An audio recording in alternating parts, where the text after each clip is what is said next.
Construction of churches began shortly after the arrival of Spanish conquistadors in the early 1500s in the Yucatan Peninsula. These explorers brought Christianity with them. In many cases, these churches were made by dismantling Mayan temples and reusing the stones that had been cut to specific dimensions for new buildings.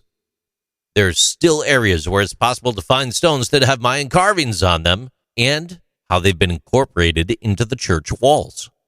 You can find examples of these churches all over the Yucatan, with Mérida being home to one of the oldest examples. The name San Ildefonso Cathedral comes from the time when it belonged to San Ildefonso, who served as the head of the Archbishopship of Toledo. It's believed to be the oldest church in the Americas that was constructed on the mainland, and the second oldest church in the Americas overall, after the one that was constructed on the island of Santo Domingo, which was where Hernán Cortés first landed. In all actuality, it was constructed on what had previously served as a Mayan temple. The construction of this church began in 1561, and the first stage was finished 37 years later in 1598. The stones used in its construction came from the pyramids of the ancient Maya city of Taao. Repurposed cut stones from ancient Mayan temples in the city of Taao, which was the original name of this Mayan settlement, were used in the construction of the structure's foundation as well as parts of its exterior. During construction, the stones were turned around on purpose in order to conceal any Mayan writing or symbols that may have been present on the original building blocks. The main entrance, known as the Door of Forgiveness, can only be accessed through this facade on certain dates. On either side of the entrance are sculptures depicting Saints Peter and Paul.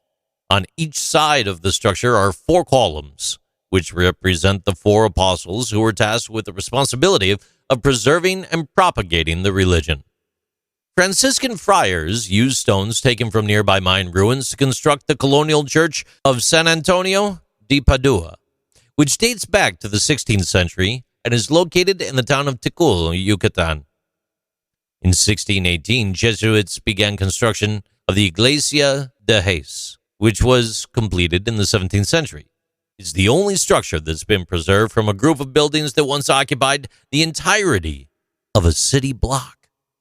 The stones used to construct the church came from a demolished Maya temple that formerly stood on the same site that the church does now. It's possible to make out Maya warriors, snakeheads, glyphs, and faces carved into the walls of the old Catholic church in the Maya pueblo of Piste. There were a lot of Maya structures made out of limestone in the area when the Spanish conquered it. Naturally, it makes perfect sense that they would use these already nicely cut stones to make their Catholic churches because of the ease of which they could build with them. One could also think that by making use of the stones from ancient Maya religious structures, the Spanish were also reiterating the notion that they had taken control of the area. Since a new religion had replaced the previous one, the previous practices had to be abandoned. It's possible that the stones would serve as a constant reminder to the locals that their religion had been torn down and that they needed to make room in their beliefs for something new. In more recent times, a contractor in Belize who was building a road needed rocks. And it just so happened that there was a really convenient and large pile of rocks for the construction team to use nearby. In addition to that, it was one of the largest Mayan pyramids that could have been found anywhere in the country. The pyramid in question has been eliminated at this point due to its use of bulldozers and backhoes. It appears that the construction company that was building the road extracted crushed rocks from the pyramid in order to use them as fill for the road.